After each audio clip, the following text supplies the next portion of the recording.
Are we ready to rock and roll? Everything good? Let's Everything go. All right. Let's go.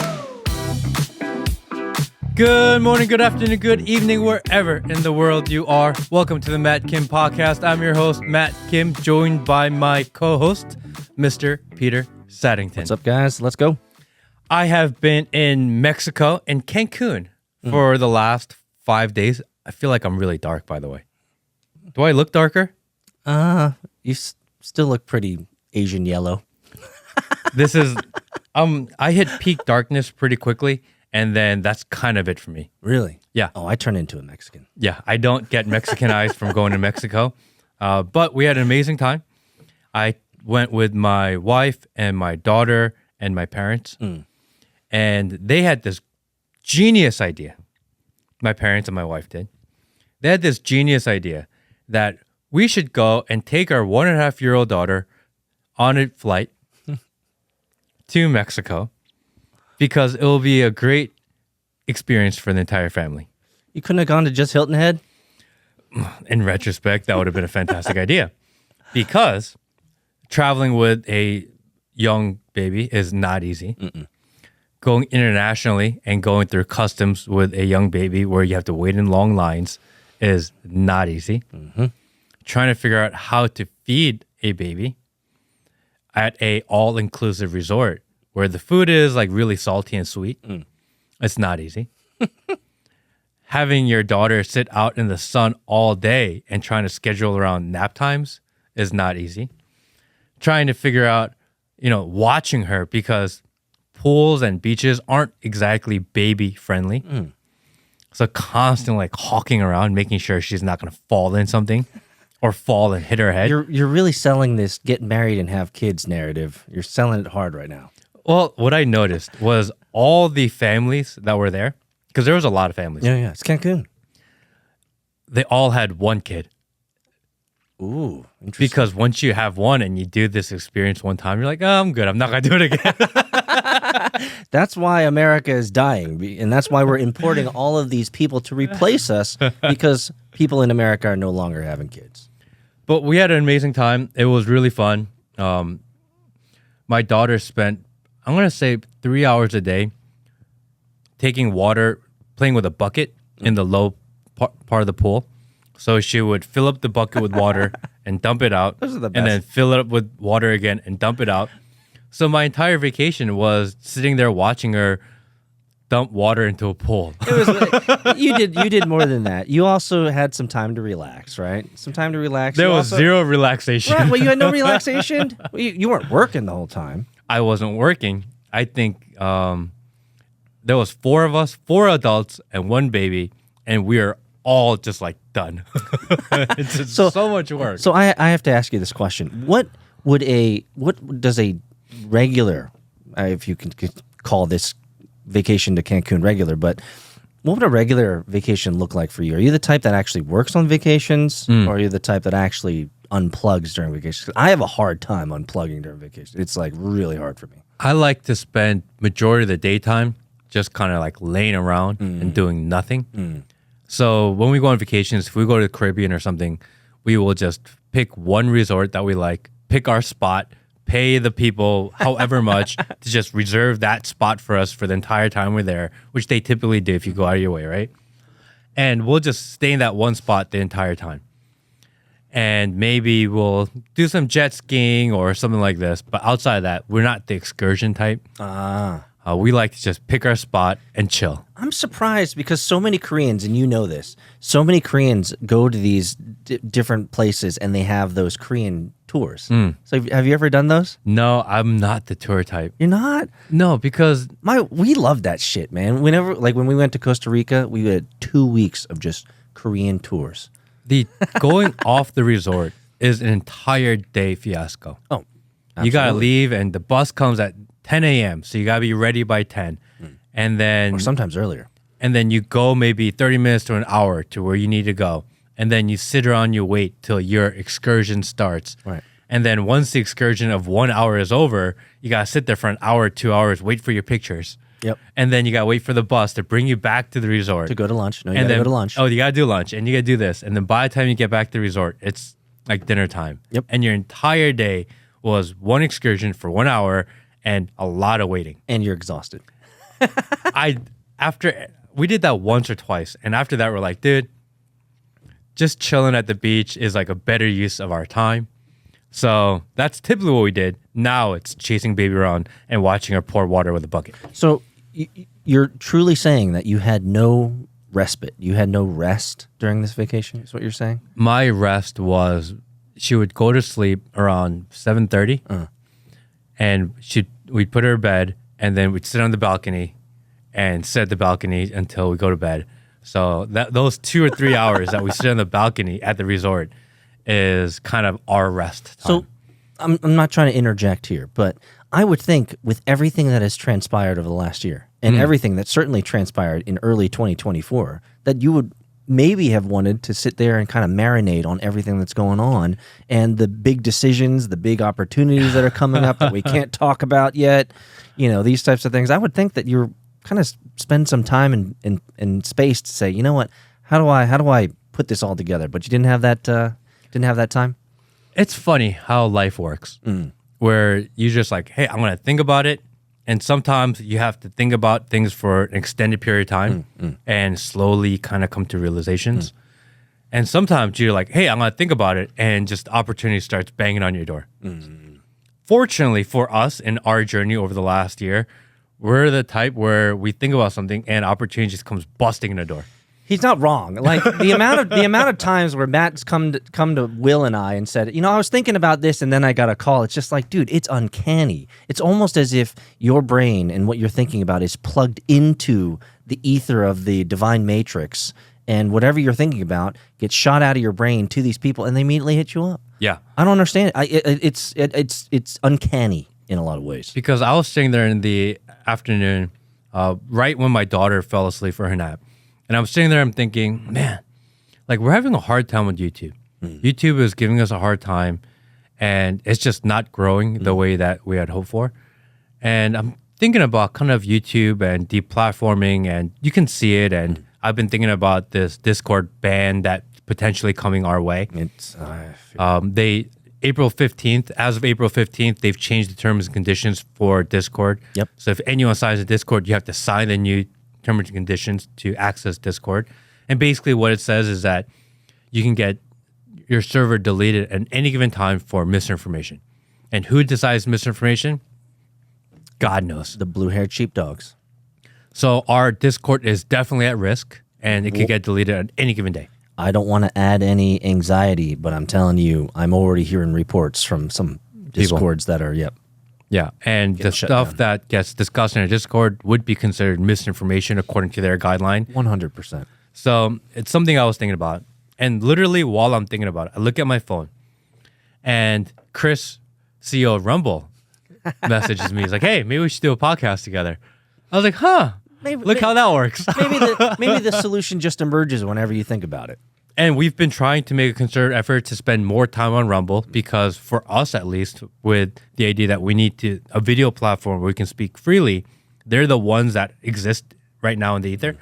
And for Chris to reach out at that exact moment, I'm thinking about this, is you can't make this stuff up.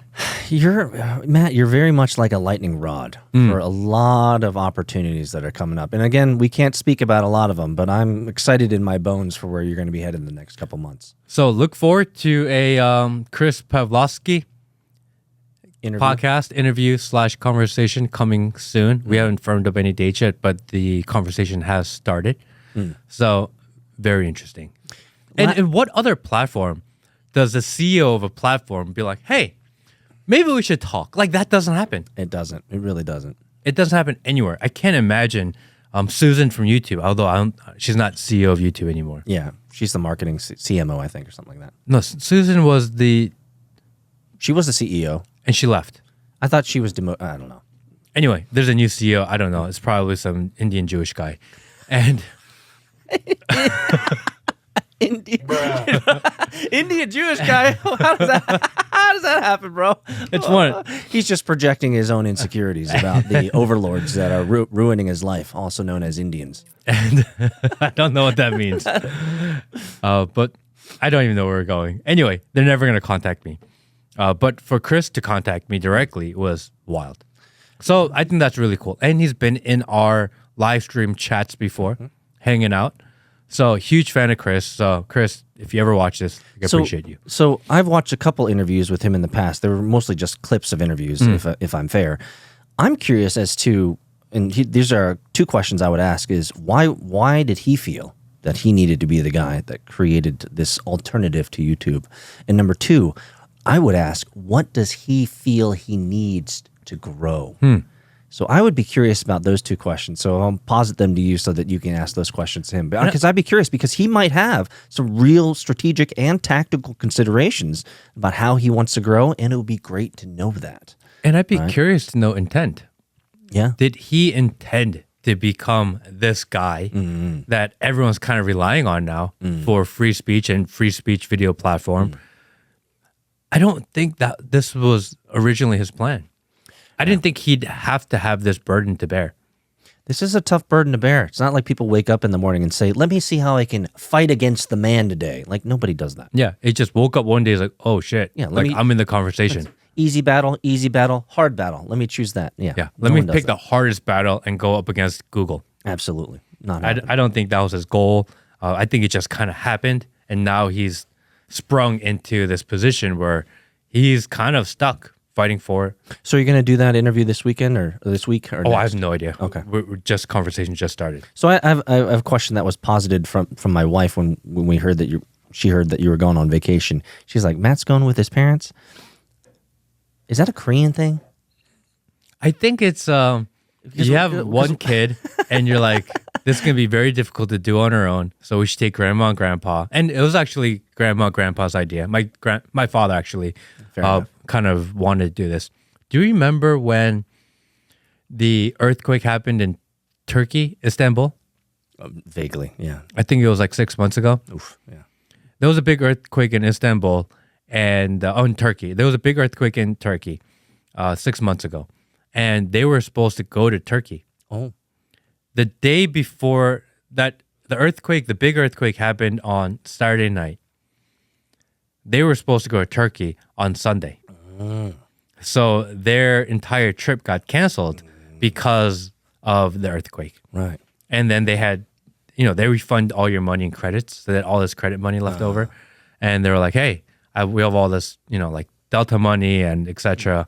Why don't we just go on vacation? Because my dad likes to leave town in Georgia during the pollen season. That makes sense. Yeah. So he's like, we should go somewhere together. And my mom, my dad, and my wife were like, this is a great idea. We should do a family vacation. Let's go to the beach. And they're like, this is not as what we thought it would be. I'm like, yeah, it's kind of what I told you.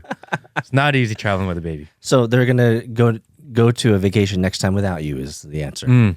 I don't know.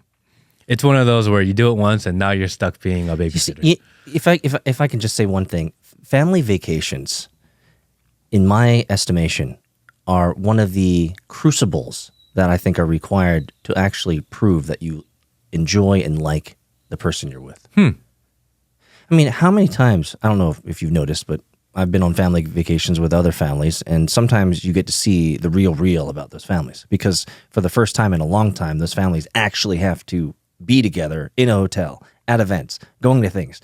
And so much of work and life today is the man is outside the house. And in a lot of ways, if you do that over many, many years, then I wouldn't say fracture your relationship with your spouse or your wife or your kids, but I've seen awkward situations, Matt, where I've seen families and it's like, y'all don't even like each other.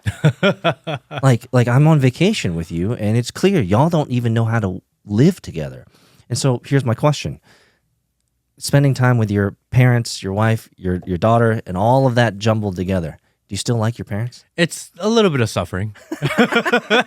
Seriously though, I mean, I sometimes I look at these other couples, I'm like, damn, like vacations are the precipice of divorce, because like you guys actually have to that's like COVID. You remember COVID smashed people together and like, holy shit, I gotta live with you for like in the same house for 6 months straight because I'm landlocked, and that's where we had all these divorces and all that stuff, because people didn't actually like their spouses and partners when they were locked together with them. I mean, I'm looking around at the resort and see all these young families, and I'm going to say 20% of the time they're smiling, and the other 80% of the time they all have the same look. Yeah, we shouldn't have done this. Yeah, seriously. I tell you, man, you want to test your 10-year, 15-year, 20-year marriage, go to a long vacation with your family. Then you'll realize, damn, man, maybe I don't actually like these people. So coming back, we got stuck in the immigration line for maybe an hour and a half. That's actually not too bad. Well, if you think about it. So I'm sitting there in line for an hour and a half, and it's not an easy line because my daughter's getting really frustrated because we just got off a flight and now we're there. And the line's like one of these snake lines that loops around, and loops around. You're a piece of cattle, man. Hate it. And I'm sitting there in line, and over half of the CBP gate agents are like empty, right? It's like a third of the people that work there, and the other ones are empty. Yep. And there's a huge line. And immediately I thought, why do we have so much money to spend to war? This money to spend $100 billion to Ukraine just comes out of nowhere. Yeah. Out of the sky. Yeah. Poof. They just print it, yeah. And they're talking about all this money that they want to spend to close the border and help the situation at the border. And they're talking about hundreds of billions of dollars. Where does this money come from? And they can just manufacture this money to solve all these problems that they create. But they can't solve problems that affect our daily life on a regular basis. There are people standing in line, American citizens trying to come back into the United States, and we're forced to stand in line for an hour and a half, and over 2/3 of the gates are empty. Why can't we take the money and just hire more people to do the job so that we can come into the country faster? Because that doesn't make our politicians money, Matt. The only reason you go into politics is so that you can rub shoulders with people who can give you money under the table to do other things. And those things, the best way to make money in politics is war. Can a politician not create a CBP staffing agency? No, because it's not. It doesn't. They're not incentivized. Improving the postal service, improving governmental agencies like your immigration, does not make them money. What makes them money is bombing other people in other countries, bro. You know this. Where does all this money come from? Well, the sad fact of the matter is our taxes don't actually go to any of this stuff. So I was looking into the Easy Pass in New York. Yeah. And the Easy Pass system for the bridges and tunnels, which is like $20 across or $15 across these days. Highway robbery. They generate like $10 billion. Oh, yeah. New York has spent like $10 billion giving away and handling the illegal migrant crisis. Yeah, but they're all hanging out in Central Park right now. So they have $10 billion to spend on fixing the illegal migrant crisis, which they're not fixing, but at least alleviate the problem. But they don't have $10 billion to manage the bridges and tunnels. No, not at all. So you have to pay every time you go into the city to pay for the maintenance of the bridges. But if there's an illegal migrant crisis in New York City, then they can just all of a sudden come up with money and be like, oh, we'll just give away free money. Yeah, exactly. Why can't they use that pre-allocated money that they're giving to illegal migrants, and why can't they use it to maintain the bridges? Because no politician in the history of ever has won a re-election or an election with strategic and tactical initiatives saying that they're going to fix the roads and fix the bridges. That's not going to get them elected. Where does all this money come from? Because every time we watch any congressional bill, they talk in the billions of dollars. And these billions of dollars that they allocate to these random programs, why can't they use them to fix things like, hey, Americans are coming back into the country. Let's not make them wait an hour and a half. Americans are trying to cross a bridge. Why don't we just let them cross the bridge for free? Matt, you're missing the opportunity. The opportunity. So frustrating. No, you're missing the opportunity. You're whining about how there's a obvious misallocation of funds and taxpayer money all the time. Peace. That's table stakes. You're missing the opportunity. The opportunity is you need to go into politics so that you can start sloshing around the money and do whatever you want. That's what you need to do. Stop complaining and become part of the problem too so you can get rich. I am just so frustrated with politics these days. Well, isn't this kind of what we're trying to fight against, though? Some days it's like, it is what it is. And other days I'm like, it's just like so bad. So let's talk about this at the meta level. How do you, Matt, deal with the disappointment of the world and society and politics that you're a part of, and you're as a social commentator and a political commentator and a reporter, whatever, journalist, whatever who that does means, journalism. whatever that means. I mean, how do you balance the negativity and the frustration with actual like positivity and value add that we're trying to create here with the free thinker movement? How do you balance that? Because we've seen, and you've seen so many times, probably too many times to count, YouTubers, podcasters, influencers, content creators all getting burned out. True. Right. So do you have any tips for our audience? Do you have any ideas around how to not get burned out, how to keep balance? Because let's be honest, you're running fucking fast. Like Matt Kim podcast, you're running like 9,000 miles per hour here. I think the trick to not getting burned out is continue to just do what you want to do.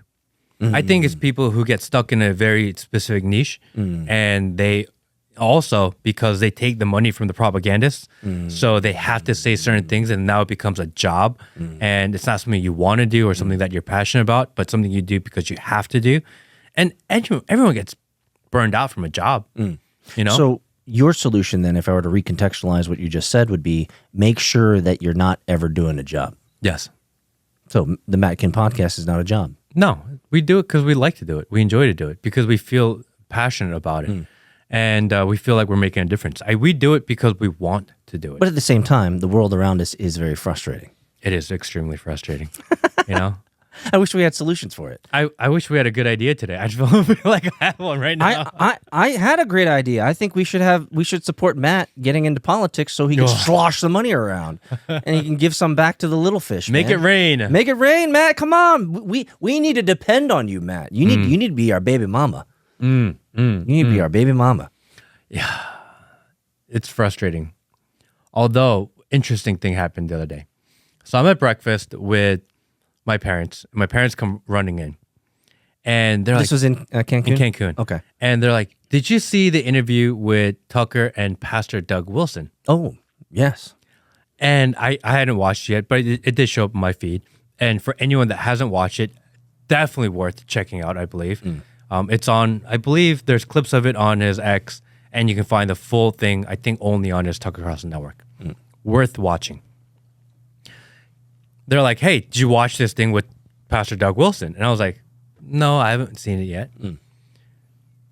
Pastor Doug Wilson was my neighbor when I was born. What? And I'm like, that's so crazy. Wait. When you were born, where were you born? In Moscow, Idaho. He's a Russian disinformation agent. Guys. The sheeps will have been pulled over your eyes. He was born in Moscow. I was born in Moscow. Somebody clip this. Make sure it goes viral. We have a Russian agent. Misinformation. He's actually against Trump. Clearly. Dude, when I was in college, and we used to go to Canada, because in Canada you could gamble and drink at 19. Yep, you got it. Exactly. And living in Ohio, we used to go to Canada to like party. One day we went to Canada and I didn't bring a passport with me. So I'm trying to come back into the country and the border agent's like, hey, like, where's your passport? I'm like, sorry, I forgot it. Number one, I can't believe they let me into the country without it. It's Canada. Okay. But I'm trying to come back in the United States. So I'm on the bridge between Canada and the United States in no man's land. And like, well, we can't let you in. Oh. I'm like, well, Canada's not going to let me back in. I don't have a passport. You know, like, where do I go? Like, do I just live on this bridge forever? It's time to do a ditty. It's time to bust a ditty. Take that. So the guy's like, okay, let's get your information. What's your full name and where were you born? I'm like, well, my name's Matthew Kim, and I was born in Moscow, Idaho. And the guy looks at me sideways like, really? You're like, I don't believe you, sir. I don't believe you. And after I said it out loud, I was like, damn, they're going to pull me over. They're going to make me go into this back office and like answer more questions for sure. They're totally going to bend you over and ditty you. This random Asian guy shows up at the border and says, I'm from Idaho. Yep. They're going to like, no. And that's exactly what happened. We had to go to the back and I had to answer all the forms and fill out all whatever it is.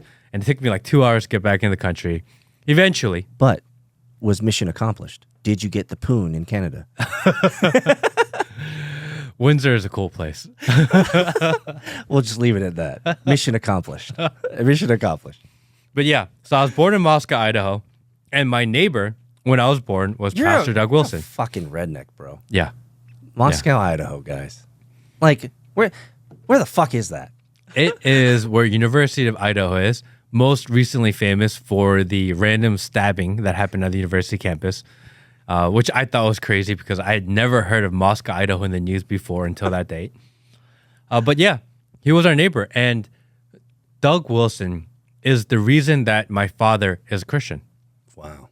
So he used to run a Bible study, and he invited my dad to his Bible study. And that's where my dad first learned about God. And that is the reason why I was raised a Christian. Probably the reason why we stayed in this country versus going back to Korea after he graduated.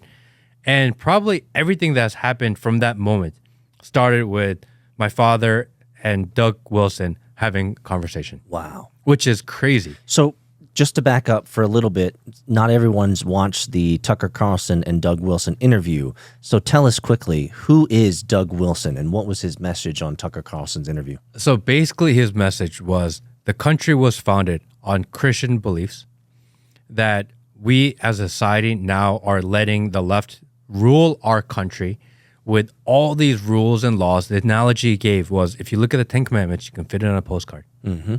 If you take the Old Testament, you can fill it with one book on a shelf. Mm-hmm. Go to your local state and ask for the state tax and legal code. It's an entire shelf of laws. Mm-hmm. They're controlling your life. They're trying to tell you how to live. And they are, the left and the people in charge don't believe in God. Mm. They want to be God. Mm. And we need to go back to a society that believes in God and has less rules and let society decide how to rule themselves. Mm-hmm. This is kind of his premise and what he believes, and something that I agree with fully. And if I may, there's a huge moniker. There's a huge naming convention. That is why he had this conversation with Tucker. It's Christian nationalism, which is, for all of you guys out there, you guys know that whenever we hear Christian nationalism, these words put together, it is often in a derogatory context. It is a racial issue. It is a fire starter issue. It is, according to Biden, Christian nationalists are the number one enemy of the state, right? And they call Pastor Doug Wilson a racist and a white supremacist, but yet here I am literally existing in this space because he went to his neighbor, who was this random Korean guy who barely didn't speak much English, and said, hey, you should come to Bible study. So for me, sitting where I am, for everybody out there, this is almost a full circle thing. This is like the full circle. So if I can contextualize, Matt Kim was born in Moscow, Russia. He was born in Moscow, Russia. And he was born, and his neighbor was a Christian radicalized nationalist. So I hope everyone's clipping this. So Matt Kim was born in Moscow, Russia, born next to the famous Christian nationalist. And this Christian nationalist proselytized and evangelized to your father. And that is how your father became a Christian. And that's how you became a Christian. This guy, Doug Wilson, ended up being on Tucker Carlson's show. You interviewed Tucker Carlson, and you're besties and best friends with Tucker Carlson. So this is like a full circle, guys. This was planned in the womb by the great Lord of Hosts. He said Matt Kim's going to be born in Moscow as a Russian disinformation agent, and he's going to be born next to a Christian radicalized nationalist. So to totally cancelable. You were cancelable on day one. That's what it is. I was born canceled. You were born canceled.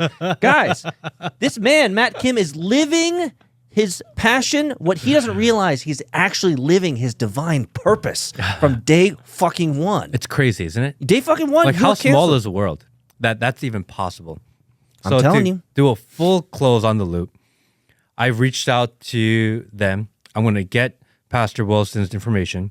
Oh, and you're gonna I am interview going to him? go to Moscow, Idaho, to Russia. interview him in the place where I was born. That's How awesome. amazing would that be? What a great story. It is a full circle. I can't wait for that interview. I'd love to see what questions you have for him, because not only was he a humble guy, but there were two salient points that I think are really important that he brought up that I think were a really big part of the foundation of his argument around why Christian nationalism is a good thing. Number one, you brought it up earlier, but I think it's important to call out that the liberal left's model is they don't believe in God. So what is above government is God. Since they don't believe in God, government is their God. And so that's an important point to make, because the mental models of the liberals and the left is because they don't believe in God, they have to replace God with the state. And that's number one. Number two, they see laws as the exacting of the will of the state. And I love the way that Doug said this. He said, all laws are morals that are pushed onto you. Yes.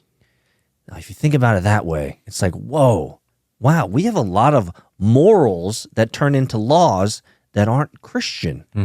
And maybe those laws are taking us away from what Doug Wilson would say would be the theme of the Christian nation that was born. So we're moving away from the original intent of what America was supposed to be. I think those points were just so rock solid that it helped form and help you understand the rest of his argumentation, the rest of the conversation. It's really good. Definitely not the biggest name that but Tucker has interviewed, He's intelligent, but succinct. definitely worth the listen. He puts his ideas in a very simple way where people can understand and go, makes a lot of sense. I really liked it, and highly recommend. I have go to check ask it you, out. because after I watched his interview, I came away with it saying, I'm kind of a Christian nationalist.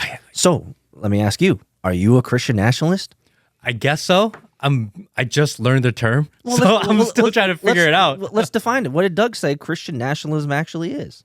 What did he say it was? Well, he says that America was built on Christian values, and that our nation and our nation's safety, our nation's focus, our nation's growth should all be focused on internals, right? It should be focused on America first, which I don't think should be a, let's just say, fire starter statement.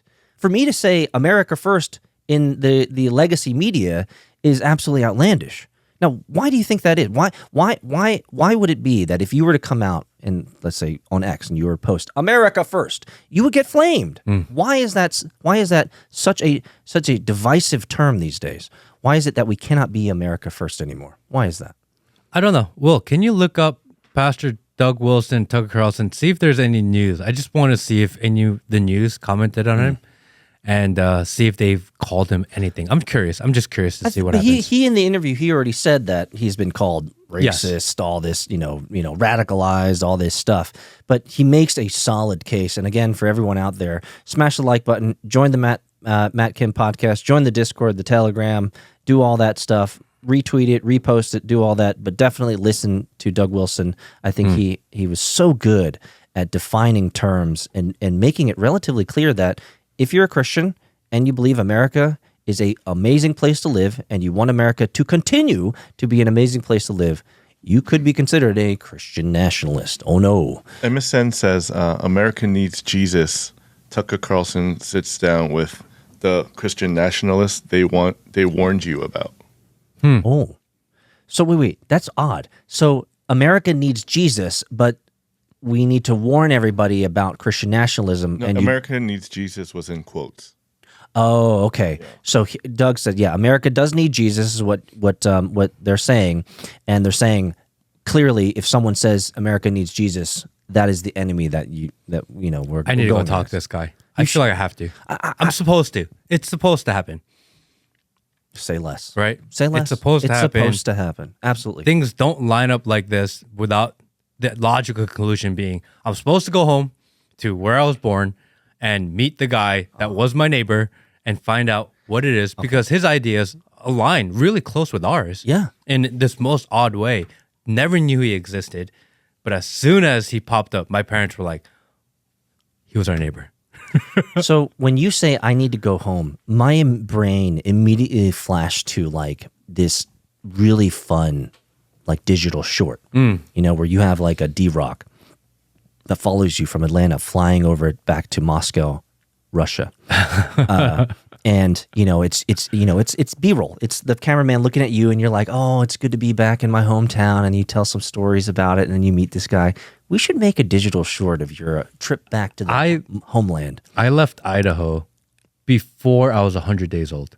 So you're basically just a potato. Yeah, I have no memory of Idaho, and I've never been back since. Really? Yeah. Never? No. So this will really be a homecoming. Yeah, I've never been back. I mean, what reason is there to go to Idaho? Although, I think it was a month ago, I met a random person from maybe 10 miles from where I was born. And he was like, "You're from Idaho?" And we ended up talking like the whole night because it's hard to meet people from Idaho. Well, yeah. It's not like a hugely populous place. And if you're from Idaho, guess the only thing you're going to talk about? Idaho potatoes. Yeah. Guys, that's it. I love potatoes. My dad loves potatoes. It's one of those things that we just always eat potatoes, and maybe that's why. Hey, You know? potatoes are the lifeblood of good living. So definitely wait for the episode that will eventually come, hopefully soon, from Moscow, Idaho.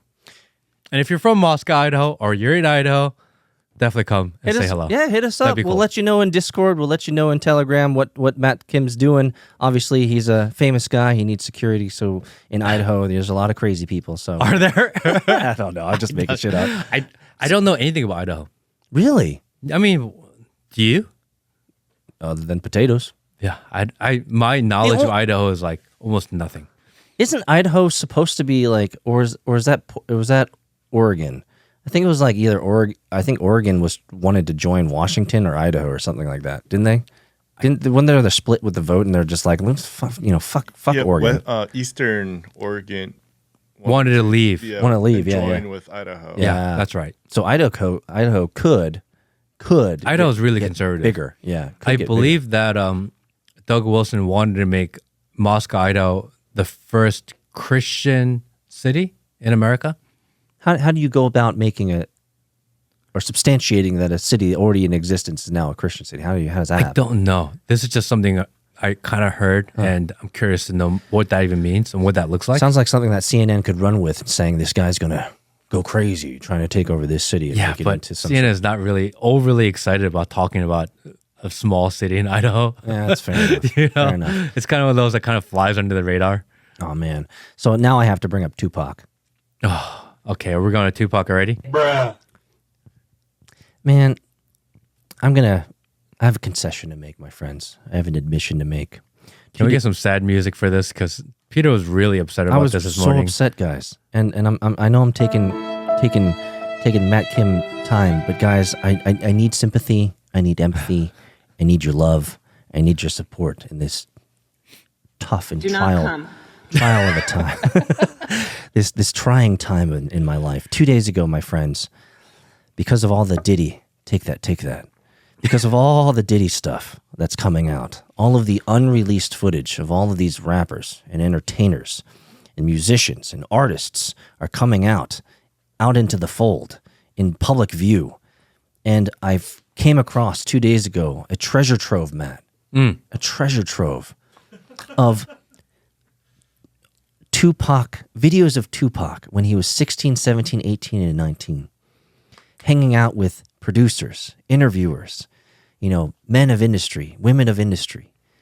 And man, This may be the longest preamble ever.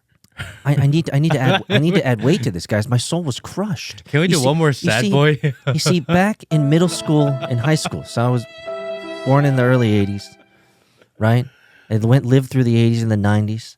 I grew up on Biggie and Eazy-E and Tupac and, Spice One and Cypress Hill and all of these gangster rappers. My favorite, though, was Tupac. And I found out through this treasure trove of videos that Tupac is gay as fuck. I'm so sad, guys. I'm so sad. Emotional damage, my friends. Some of you out there are just the same age as Matt and I, and even Will. You were raised on Tushnak. You were raised on Biggie Smalls. You were raised on Cypress Hill. You were raised on all these guys. You thought they were hardcore. You thought they were gangsters for life, rough riders, but really they were just roughing it in the butt. They're rough riders. They were roughing it in the butt, guys. I was so distraught 2 days ago, my friends. So I didn't know if you know this, but now you know.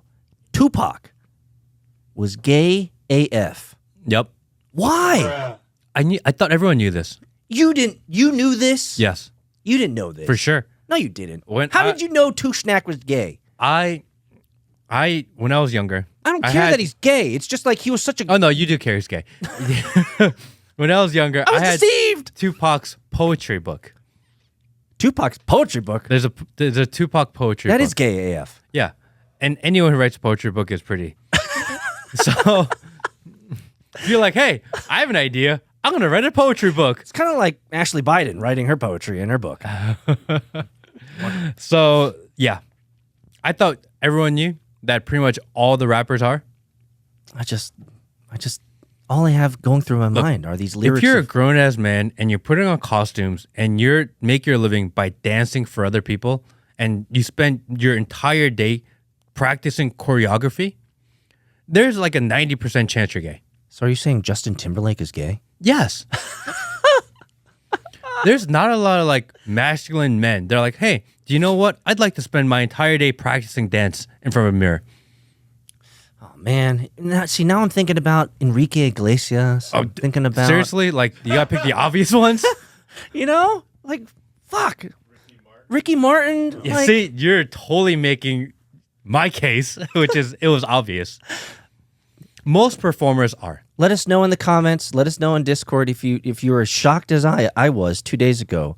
I literally went through this entire trough of disillusionment. Peter, we all thought you were more awake than this. And the fact that this is shocking to you is a little bit disappointing. It is. Like, For you. I mean, I know that the reptiles exist, the reptilians exist. I know that we live on a flat Earth, but man, Tupac. Oh, you can't say that. Tupac being gay. You're not allowed to say that. My life is ruined. There are the two most polarizing things you can talk about on the internet these days. What's that? One is Palestine, Israel, Oh, yeah. because that is like wars. Yes. And the other one is you're not allowed to discuss flat Earth. I don't know why. I think we've had this conversation before, but for some reason, if you discuss flat Earth, people rage quit. We actually had someone Do they rage quit? someone left our Discord recently because so- they got into a flat Earth argument. Really? And he was like, "This is bullshit," and he's just like, "I'm out of here." And he quit. Rage quit. Oh my quit. God. What a loser. Oh my gosh. What's it going to do? Having a flat Earth is not going to change your life, my friends, even though it's true. But Tupac being gay, Tupac being, he was, I can't believe it. There were so many moments of my high school and middle school years in which I was channeling the Tupac energy of masculinity, but in reality, I was just channeling homoerotica. All right, we're done with Tushnak. Guys, that was a shocking moment for me. I almost killed myself. It's okay. Yeah, I think the question was Biggie gay? Ooh, man. You know, there are a couple lyrics that I can think about with Biggie, probably. And the reality is, I'm an East Coast guy. I was always Team Biggie anyway. Really? Yeah, Really? yeah, we're East Coast. I grew up in Jersey. That's true. Yeah, That's true. we were Biggie people. Oh, man. Yeah, That's unfortunate. yeah. On the East Coast, West Coast rivalry, we were East Coast. You know, if anything, the furthest west I went was like Bone Thugs and Harmony. Bone, oh! Yeah, Do you because they're think- from Ohio. Do you think they're gay? I don't know. Come on, Bone Thugs. Come on, Bone Thugs. Bone Thugs. Don't ruin it for me. But Come on, Skinny Bone. I did go to high school with Silly Kid Bone? Cudi. Did you? Yeah, Or like butt thugs. yeah. I went to high school with Kid Cudi. Well, he's gay. Yeah, Daggum, guys. Like, I just... and Bone Thugs was from my area of Ohio, so we used to see him out all the time. I'm just, I feel like the gay mafia is far larger than I imagined. It's far more expansive than I imagined. Well, there's a good and a bad. What's the good? They have really nice restaurants. The gays? Yeah. Wait, what? I thought we were talking about rap. Oh, okay. What are you thinking about, bro? What gay restaurant have you been to recently? No, like everywhere where the gays kind of take over, whatever side of town that is, it's like where all the nice restaurants are. Are you serious? Yeah. Our gay area is Little 5 Points. Okay, maybe not Atlanta. I was about to say Little 5 Points. The But in eateries there Ohio, in suck. Columbus, short north, it's where all the nice restaurants Oh, are. well, I didn't know. In You know? Atlanta, the gay scene in Atlanta is pretty decrepit. You know, Pretty in DJ. New York, you have the Village, and that's where all the nice, awesome restaurants are. And they also have nice, cool shops. And it tends to be cleaner. Fair enough. You know what I'm thinking about right now? Biggie? I'm thinking about Bill Maher. Oh, Bill Maher. Bill Maher, because I was thinking about Ice Cube talking to Bill Maher Can- about can you- all the gay rappers. Can you find the Bill Maher abortion clip? Oh, is that yeah? That That's too. That's that too. the clip I want to talk about. Yeah, let's talk about that, dude. That was some. He's Okay. we can't play. So it. Bill Maher, in a You can recent cut it in episode, he basically said, he was talking about abortion. He was talking about how there's always an argument about whether or not abortion is killing and murdering of babies. And essentially what he said was, I agree, abortion is murdering babies. But I'm okay with that because there are 8 billion people in the world anyways.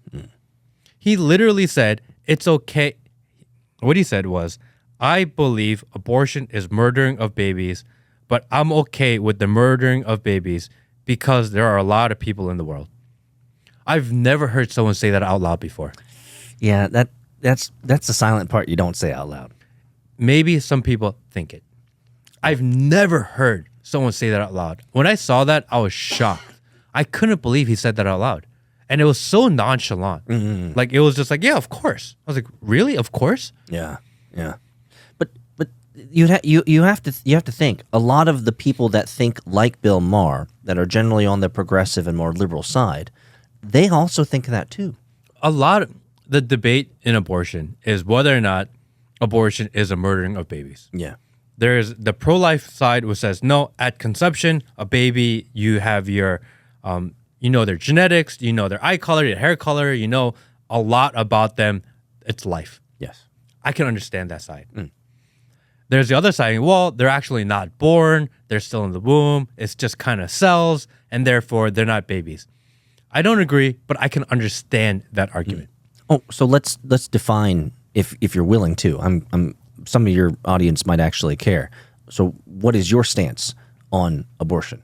I have no idea when a baby is a baby. Oh, okay. So you're I don't know. you're claiming ignorance. I know that I don't feel right about it. I wish that there was a group or a science group or somebody that has more knowledge about this to make that decision and kind of guide us. Science itself is split on this. I don't know. What I do know is that when we had a miscarriage, when it was 3 weeks, 4 weeks into it, I felt like we lost a baby. I feel like we lost life. But that's how I felt.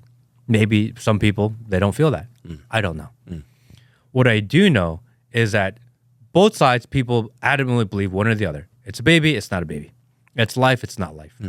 Again, I can understand both arguments. For someone to say it's life, but I'm okay with killing the life, it's a really wild concept. Well, I think he's actually speaking the larger meta truth of what he knows intrinsically everybody knows, which is you're killing somebody. So I think what he's and I wasn't there, I did see the clip though. I think what he's doing is he's channeling the normalization of what his worldview is and the worldview that he shares with many hundreds of millions of people in America, which is we all agree it's killing someone. We usually don't say the silent part out loud. It's killing a baby. We all agree with that. And frankly, the silent part out loud that we shouldn't say, which is we don't care. And so you've heard many times, you've talked to Tucker, he's your bestie, and we all agree that this is a spiritual war that we live in. And so the way that I interpret what he said is that he revealed the spiritual war, which is, and you said this, I'm going to correct you a little bit because I disagree with you. You said that, people are split on the science. Disagree. The science is clear. A baby is born, a baby is conceived like this. They go through multiple stages over 3 trimesters, 9 months, and the science is clear as to what a baby does when they grow. It's the philosophical decision that of when in that scientific process they become a baby or not. So the science is settled. There's a 9-month process. All babies grow like this. The heart grows here, the lungs grow here, the brain grows here. They start feeling pain, I think at 16 weeks, something like this. I don't know all the details. But so the science is clear. The question is, when do you inject yourself into the equation and say, it's a baby, it's not a baby, here's the line, now it's a baby, and it's bad. I think what Bill Maher is saying, we all fuck the rhetoric, fuck the philosophies. We all agree it's killing something.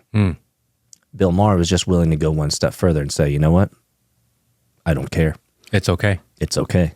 And so I actually appreciate his candor because saying the silent part out loud tells me very much about who he is and where his values are. Yes. Absolutely. So I loved his candor, actually. I was like, bro, gotcha. Now I know where you sit.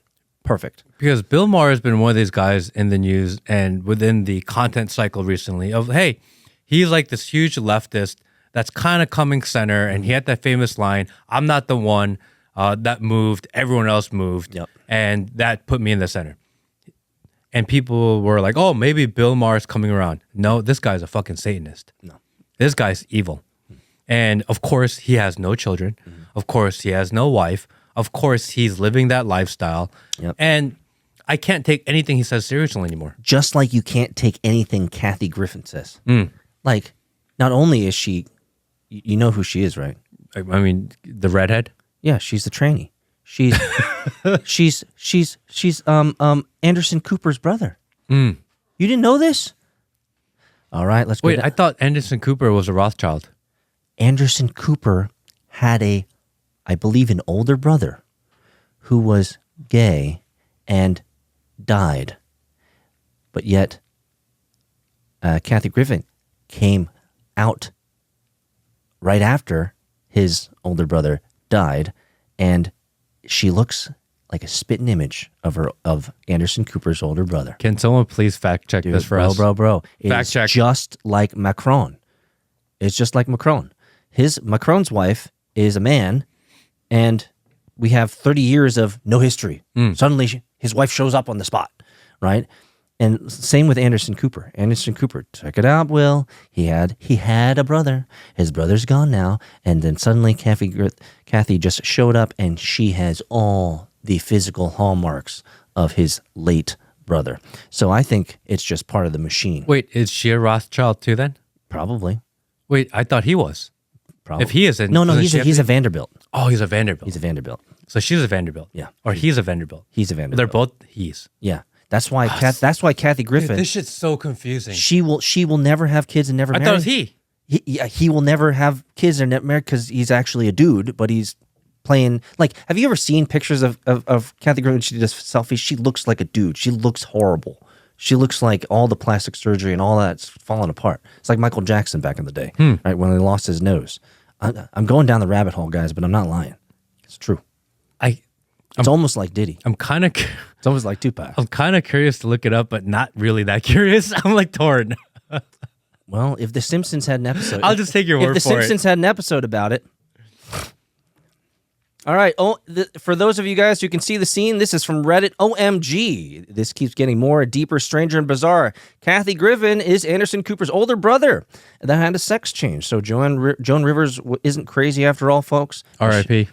Michelle Obama is really a tranny, and so is Kathy Griffin. Yep, see? So if you look at older pictures of Anderson Cooper and his older brother who had, quote-unquote, committed suicide, fascinating. Fascinating that what came out right after he had suicide, Kathy Griffin suddenly showed up on the spot. It's on Reddit. It must be true. How bizarre. Dun dun dun dun dun dun dun dun dun dun. How bizarre. I bet that guy's gay too. Who? The guy who sang How Bizarre. I don't know who that is. You don't know that song? I know the song. I don't know How who sang it. Bizarre. I don't know who sang the song. It's probably Tupac. So, can we also talk about the fact that President Trump is in New York this week Oh, for a criminal trial? yes, that's right. And this is for a crime he allegedly committed 8 years ago. Why is no one asking an obvious question? What's the crime again? I don't even know. Does anyone even care what the crime is? No, they just make shit up, bro. But it's a crime committed 8 years ago. Why did they wait this long to go after him? They could have done this last year. They could have done this 2 years ago. They could have done this 3 years ago. But the judge is saying that because of this criminal trial, that he has to be in court every single day for it, meaning he can't campaign, Yeah, of course. That's part of the which game. is crazy. And no one's like, hey, wait a second. Why didn't you go after him like 3 years ago for this? 4 years ago after this? 6 years ago? 5 years ago? Why wait until campaign season to all of a sudden like, hey, it's a criminal trial. Hush money. Exactly. Blah, blah, blah, blah. Like, Exactly. no one even cares about the actual trial. We're coming up on elections. We're in election season, brother. It's time to get out the guns. It's time to get out the constraints. It's time to get out the blockers, the walls. They cannot let this man, Donald J. Trump, they cannot let him continue to land grab. He's land grabbing, man. And he's making the most of the opportunity. Bro, he's in Harlem. Yeah. And people are showing up in droves. They love him. Of support for him. They love him. Remember, he helped the brother back in the day with all those I texts. can't believe how much love and support he's getting in New York. It's crazy. Apparently, the news isn't always true. Because we were told that New York hates him. Apparently, it's like 4 blocks in New York that hates him. Yeah. And the rest of it apparently loves him because people are showing up like huge crowds Absolutely. to see him at the bodega. Every time Trump lands everywhere, he has crowds. I mean, you and Will were willing to sit out on the tarmac for 3 hours in Atlanta, Hartsfield, Jackson Airport Just get a glimpse. just to get a glimpse of the man. It's crazy. Touch his robe. Be healed. No rope touching. Secret Service like, no, you can't touch the rope. You gotta touch the robe, man. Gotta get healed. That's it, man. Gotta touch the majesty of the Trump, bro. This trial is going to go on for the next 6-8 weeks. Absolutely. Absolutely. It's going to be the headline after headline after headline. Just a distraction. Just a distraction. From what? They don't want him land grabbing. Dude, he's winning. He's winning. Everywhere he goes, people are showing up in droves. I mean, Biden shows up randomly to places and nobody wants to shake his hand. Nobody cares. Nobody gives 2 fucks. Like, we've seen videos. Of course, CNN and MSNBC and CBS, they won't show it, but we've seen clips where he shows up to these places and people are like, yep, getting back to eating my food. It's like, bro, nobody cares about you. I would care. Would you? Yeah. Because, but you do it for the photo op and the video op, right? Yeah, I mean, You do it for the opportunity to ask him a question and have him. well, that's how crazy this is, right? Is that he is currently the sitting president of the United States of America. And nobody gives 2 fucks. Even, it doesn't matter who the president is. When the president walks in, people should be like, holy shit, the president's here. Yeah. And everyone should stand up and everyone be like, oh my gosh, the president's here. Yeah. I want to go take a picture. I want to Yeah. go see him. I want to go say hi. I want to shake his hand. Yeah. Like, how many times in life do you have an opportunity to meet the sitting president of the United States? Yeah. And he walks in and nobody cares? He's that unpopular? It's crazy. How many million votes? 81 81 million votes, guys. 81 million votes. Nobody cares when he walks in. How is that a thing? He's literally the sitting president, considered the most powerful man in the world. He goes to the beach. Nobody cares. Nobody cares? If Donald Trump went to the beach, there would be circles and centripetal circles and outer ring circles trying to see him. He had to say centripetal circles. You can't even say it. There are concentric Will's Googling circles. it right now. Concentric circles, guys. There are circles among circles among circles. Like Donald Trump would be accosted. People would be wanting to see him. But you see Biden at the beach, which I think he's been at the beach like 112 days out of his presidency so far. Like nobody gives a shit. It's crazy that we live in this world, Matt. Like, For the amount of time he spends on a beach, he's not very tan. you know what? I just thought of an idea. Like to sell his sunscreen? No, you could be the guy. Because I'm burnt as fuck from 2 days at the beach. Are you? Really? Yeah, I'm like, my back is itchy and everything. Damn, bro. I wish I had some Biden sunblock. It's all the rubber that he has to wear, all the rubber mask and stuff, because it's not Biden. So here's the fake Biden.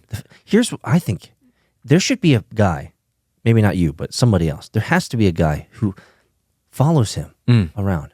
You know what great content you could get if you're that guy who's always finding out where Biden is, and you're that guy that's always like, "Hey, Biden, I have another question for you," and having Biden look at you and be like, "I don't know, man. That one time my son Bo died in a car accident. No, he died in Iraq. Oh, but it doesn't matter. He died anyway." And then like you could get the best clips. Can you imagine that being the Biden interview guy, the Biden chaser? You would probably get shut down so fast. Yeah, but dude, you would get such alternative, conservative viewed loving. You would get so much loving. Just like Sean Rich. I've never been around Biden. I wonder how.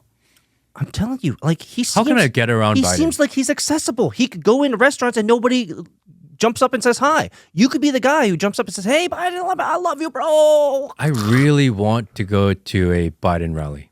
I think you should. I would love to go. Actually, I would actually go with you. I just don't know how to find one. I tried to go to the one he did with the presidents, with Clinton and Obama, or the fundraiser, but the tickets were like $2,500 or $5,000. I was That's like, how they do it. That's how they do it in the Democratic Party. You got to pay to play. But where can I find one? Like, I want to be one of the 10 people in the 6 circles. Well, You know? the 6 concentric circles. Yeah. How do I get to one of those? I'll tell you what Biden does with the mainstream media is he tells only the media where he's going to be, just like he tells the media where the fake shooting is going to be, so CNN can be there before the shooting happens. I need to reach out to some liberal media. Exactly. You need to befriend. That will let me know. Yes. You need to befriend some blue-haired sheepdogs. They have to be trans because that's the only way that you're going to get any legit, FaceTime. I could wear a wig. Yeah. And They'll let me in. Exactly. And you have to wear leathers. Nice. Yep. You have to do all Topless? that stuff. Topless. Probably. Yeah, we can get you some fake nipple rings because that's what they do. Nice. Fake nipple rings. You can say, "Hey, remember that? Remember you could start your question with, remember that one time we were in the Senate and I was." And then they'll be like, "Oh yeah, Matt, we like you a lot." Right? You could do something like that, and then you could be the guy who interviews Biden. And dude, I think that would be a hoot. If you could find a way to go to his rallies, I will go with you just so I can get a picture with Biden. Well, do you know how epic it would be for you to have a picture with Biden? Do you know how That would be awesome. the most difficult part about this entire premise is that he doesn't have public events. He would have to have a public event to sneak in or get into or even try to get into one. Yeah, because he only works with the mainstream media. So you have to befriend the mainstream media so they can let you in. And it's going to be the one day I go, it's going to be like, no questions, and he's going to go in. I'm like, I flew halfway across country for this shit. But then you can pick up your big boy pants and be like, now is the time. Ooh, and that's where you jump over I wonder the barrier. if Simon Atiba would know. Right, you jump over when the there's an barrier event. and you go and you bear hug him, just like the black lady did in Chick-fil-A to Trump. I think we're going to go to Washington one day. Right? I think that's what it is. We need to go to Washington one day. I'm getting energized here. We Will. just need to go to DC, and we need to start sneaking into some events. Yeah. And maybe we'll find out some more information. Oh, totally. Oh, yeah. We should. I mean, imagine the man. What would be more interesting? Can you imagine asking him a question? He leans in and he whispers in your ear about like, "Hey, don't say anything, but I'm just going to rub your back here right now. I'd like you to touch my legs.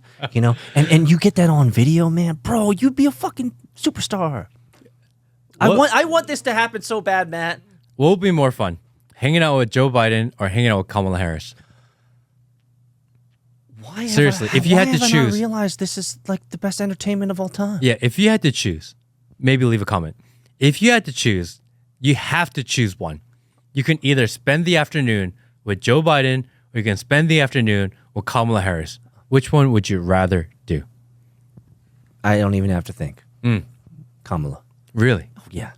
Because you can You might get laid? Take that. No, because you could ask her any question and her answer would be the most nonsensical thing humanly possible. It would be awesome. You could get her to probably rattle on for like 5 hours about nothing. You'd say, hey, what do you think about the border crisis? And she'd say, well, these buses have USBs in them. And, when we went to space, we didn't come. Do not come. Just like, dude.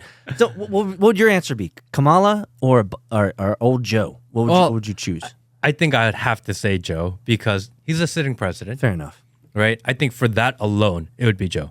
However, I think hanging out with Kamala would be more fun. Dude, you could get her to say some of the because you can get her shit. into these circular arguments where she's arguing by herself. Yeah, and she's like a cat chasing, like a dog chasing his tail, just in circles over and over and over and over again. She would say, we are now past the times that have come, and the times that will come yet to be, and the future that hasn't come but will soon come, and is now in the present. Is what she'll say to you. Like, dude, I'm like good. That was really good. That was really good. That was really good. Right? I almost understood you. Kamala, you and me, we besties. You didn't know this, Kamala, but you and I are cut from a similar piece of cloth. Final note. I think what we're gonna do for I'm thinking about a new format. Oh, for interviews. Ooh. I think for the interviews from now on, what we're gonna do is we're gonna do the interviews and we're gonna play them.